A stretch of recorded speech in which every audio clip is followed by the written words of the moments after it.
Hello, we are Team 3 from Section 13, and this is our Dobot video journal.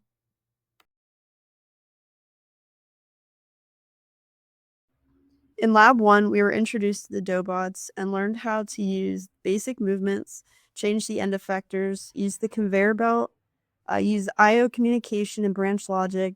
We learned how to do image processing and how to write continuous code.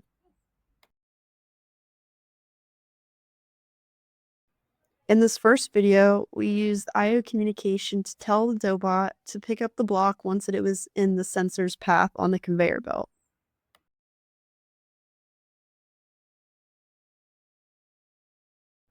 In the second video, we use continuous communication to tell the Dobot to place the blocks in a pattern and to complete that pattern a few times.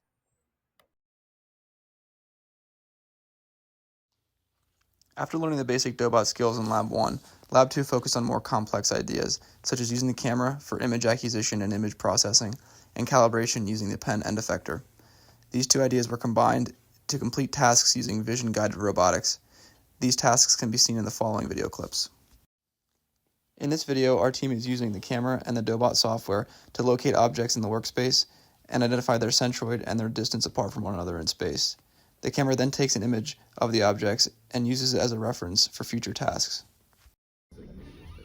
In this video, the Dobot is programmed to identify all the green blocks and remove them from the workspace. First, the camera takes a picture of the workspace and identifies the green objects. The Dobot arm is then programmed to move to one of the objects using a move point, activate the suction cup to pick up the block, and then move out of the workspace using another move point and drop the block by deactivating the suction cup. This process is repeated until all the green blocks are removed from the workspace and no more green objects are detected by the camera. The goal of Lab 3 was to build on the Dobot skills learned in Labs 1 and 2 to achieve more complex tasks. These tasks included using the sliding rails to give the Dobots more usable range and make them more mobile, implementing interactions between two Dobots using a circuit wired to both send and receive signals, and completing a matching puzzle with rectangular tiles and a template. In this video, our team worked with another team to come up with a task the Dobots could complete that would utilize skills we had learned up until this point, and some sort of communication between the Dobots. Our teams came up with a task where one Dobot would pass a block to the other one.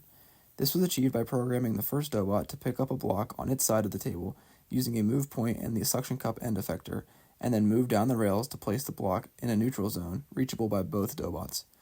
The first Dobot would then send a signal to the second Dobot to pick up the block using a move point and the suction cup end effector and take it down the rails and drop it on its side of the table.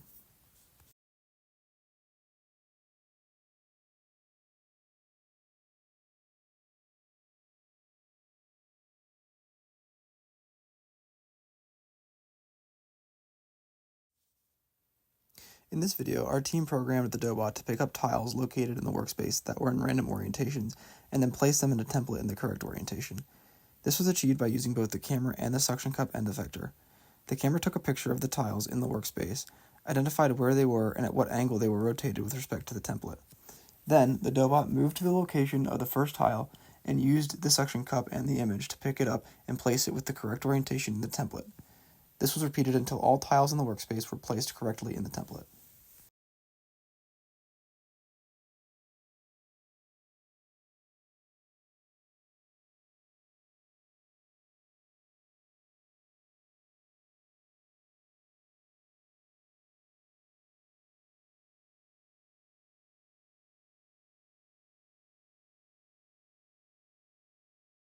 Up with our final project demonstration, as you can see here. So we made the Dobots play Go Fish. So to start, our robot will be picking up a blue card that it was allowed to see with the color matching system. It then places the card in the play zone so it can be retrieved by the other Dobot. The other Dobot then sees what color card it has and goes to go pick up the blue card that we have placed in the play zone to see if it has a blue card, which it does not.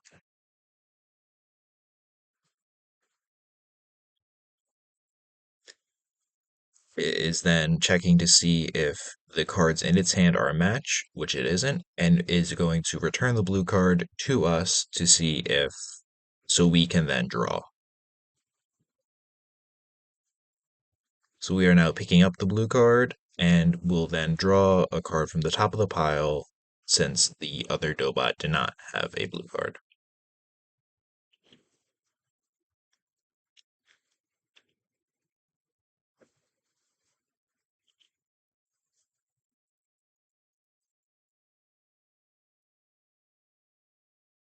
The other Dobot will now ask if we have a green card once its wait finishes to see if we will have a green card, so we'll be placing its green card in the play zone.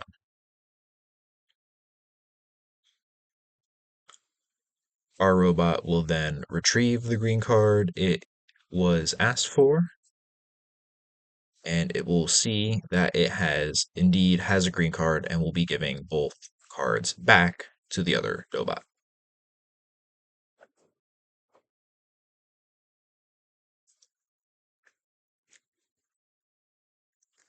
So now it is placing the first card in the play zone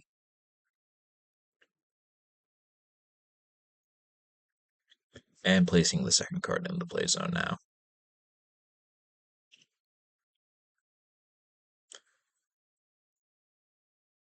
Now the second Dobot will pick up the two cards and win the game of Go Fish.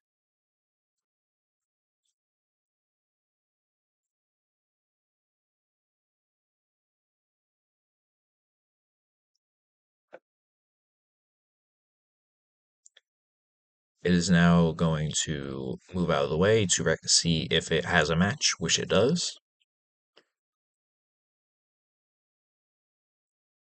And upon seeing it has won the game, it does a little victory dance.